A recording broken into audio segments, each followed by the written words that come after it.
So after a busy period for the last month or so, we've got a video where we can actually recap some top scores. They are all Switch 2 scores this time round. Yeah, all Switch 2 games. So this is our review roundup for the month of July. We're cutting off, or the cut-off point for this is much earlier than usual because we're both going on holiday with our respective families.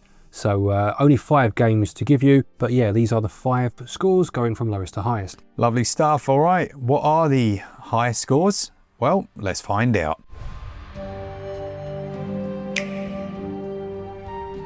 Coming in at number 5, we've got Tony Hawk's Pro Skater 3 and 4, which had a simultaneous Nintendo Switch 1 and 2 release. So I guess you could class this as our Switch 1 review as well, because I did showcase footage from that game in the review, which was a bit of a mission, I have to say, and do a bit of a comparison. But these are really nice. They take the same engine that they used for the 1 and 2 remasters, and they bring it to 3 and 4, which were perhaps the lesser, I don't want to say loved games, because I'm sure they were very well loved, but I just didn't play them back in the day. So it was nice to get hands-on with them. And yeah, really good versions, run well on the Switch 1 and 2. This is a real showcase of how much better the Switch 2 was though. Like, it looks significantly better. It's like when you used to get those like Nintendo versions of games and like had all the lighting and effects stripped out of them. Yeah. But then you go to the Switch 2 and you're like, wow, okay, that looks really good. Fun time, enjoyed it a lot, and it got a SwitchUp score of 84%. Okay, in 4th place in our most recent review, as of the time of this video, we got Wild Hearts S. Yeah, as if we're recording this, we've literally, just finalized scores and bits for this one, and it's come in at 4th position. A really nice Monster Hunter clone. Now, I think initially the support for this one on other platforms was kind of lacking. And if I say who, it's, the publisher, you've got EA behind the scenes there lurking away. But then you've got Koei Tecmo, who worked on, I believe, this S version. They have a load of mechanics that make them really unique. So if you like Monster Hunter and you like tracking the monster, you're going to really enjoy these. You can place your tent down wherever you want and then establish your own bases. The combat's the main thing that you really want to care about here, and that's excellent. The monster designs are so unique, and they're massive as well. And you have all the good things like slicing the tails off, and using those specifically earned parts to then craft different items and gear. I like this. I like it a lot. The thing that I think is potentially, well, I don't know. I was going to say not as good as Monster Hunter, but actually, and I'm going to talk about the crafting and the way that you do that. It's okay. There's a skill-based system, like a skill tree system almost. So you put like skill points into your characters. That feels quite unique to this title. Whereas over there, it's very much like what you craft, isn't it? Yeah. Rather than your innate skills that you've leveled up. But if you're into Monster Hunter at all, I would say give this one a chance. Don't just go, oh, it's a clone, I don't want to try it. Fun game, and there's a massive demo, so you can give it a chance without it costing you anything. That one got a SwitchUp score of 87%. Okay, into 3rd place now then, one of the earlier reviews for the month, we had Kunitsu-Gami Path of the Goddess. This is a hybrid of a number of different genres really. You have hack and slash action, you have some strategy in there, almost a bit of tower defense, as you try to purify areas of a number of enemies so you can then almost use it as a base to then strengthen further and carry on. Yeah, it's weird. Like the path mechanic, basically as you're killing monsters, it gives you this currency that then allows you to forge this path across the ground that the goddess will dance her way down. And then in the corner of the screen, you've got this like an indicator to show how soon it will be until nighttime arrives. And when night comes, all the monsters pour out of this like hell gate.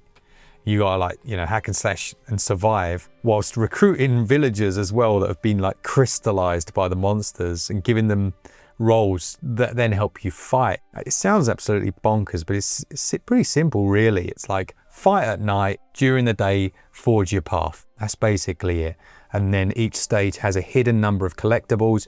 If you find them all, then you can get a specific talisman that you can equip to your person to strengthen you in a number of different areas. It's a really good flow.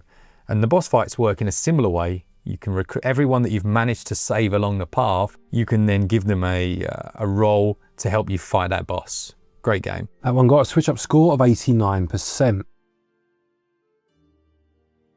So moving into 2nd place now, then we had Bravely Default Flying Fairy HD Remaster, which is an RPG, quite traditional in some respects, turn-based RPG, albeit it does, or did when it first released back on the 3DS, introduce a few new mechanics I feel do really freshen things up. What mechanics are those? Well, you have the Bravely Default system, of course, which the game is named after, which allows you to take further turns and almost go into a deficit, or you can store them up in a default stance and use them when you feel it's more appropriate. Aside from that though, it's just got a very good job system. It's the asterisk system where you take a defeated boss's powers and can then use those as your job or your class, but you can combine parts of different jobs to create hybrid jobs almost. And when you get into this really fully get into that part of the game later on, as you go on, you realize just how much damage you can do to the opponents if you pick the right skills that complement each other. Do you fight any like used car salesmen or mechanics? Both excellent skills. No. Well, they've missed a trick there, Glenn. Maybe they'll put that in the next one. Yeah. I'm sure they will. I'm sure it's on their bit of paper on their desk. Vlad the window cleaner. Yeah, he's Take going to him be in there for sure. Pass me the squeegee.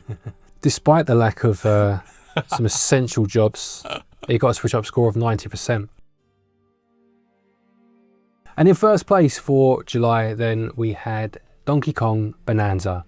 So worth, like this is exactly where it should be. Yeah, absolutely. Yeah, it's I mean, this is a very good month, isn't it? We've had a couple of good months of Switch 2 releases, irrespective of if people think there should have been more games or not, but it's nice to see a new game come into the Switch 2, which hopefully will be a sign of things to come. A first party release, of course, and a really quite classic one, being a 3D platformer. Yeah, I think this just is one of the best examples of proper Nintendo that I've experienced in a long time. Specifically on Switch 2, you know, we haven't had many games out yet. Nintendo haven't done a huge amount. We've had the revisits to the Zelda titles at 60 frames per second, and they shine in that form. But this one made from the ground up, I know initially I believe there was some talk of it being a Switch 1 game that they then thought, actually, you know, we need the extra power to make this the way it should be.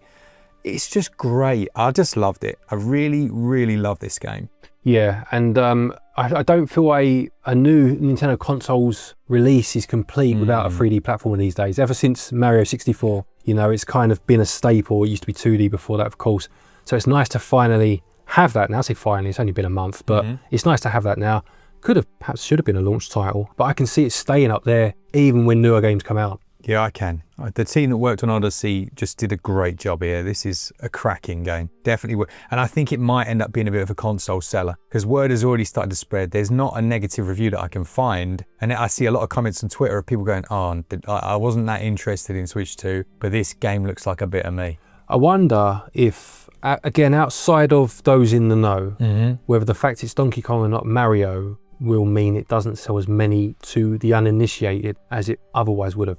Yeah, or is there a chance that it's the other way around? Perhaps. I don't know. Some people are saturated with Mario. I don't know. Maybe that's just me. Yeah, no, I don't know. But either way, doesn't really matter to us. Fantastic game and got a SwitchUp score of 91%. So that's it. A shorter list, obviously. There are a few games in there, specifically on Switch 1, that I'm working my way through. So I'm hoping that eventually we can get some more of those reviews. Things like Neverwinter Nights 2. It's just a massive game, so I haven't been able to do that as quickly as I'd liked. I have basically played through System Shock 2 in its entirety, the HD remaster. Very good port, so if you're considering that, just this is a green light, thumbs up, crack on. Lovely. Don't forget, if you're looking to pick any of these games up, you can use our website, switchup.gg, to get your eShop cards, and you get yourself 5% of your purchase price back as cash back. Other links down there to places such as Play Asia, if you're looking to import any games. And again, using links and codes will save you a bit of money. Thank you to our patrons, of course, for your continued support, and to each and every one of you for watching our videos. Take care, and until next time, happy gaming.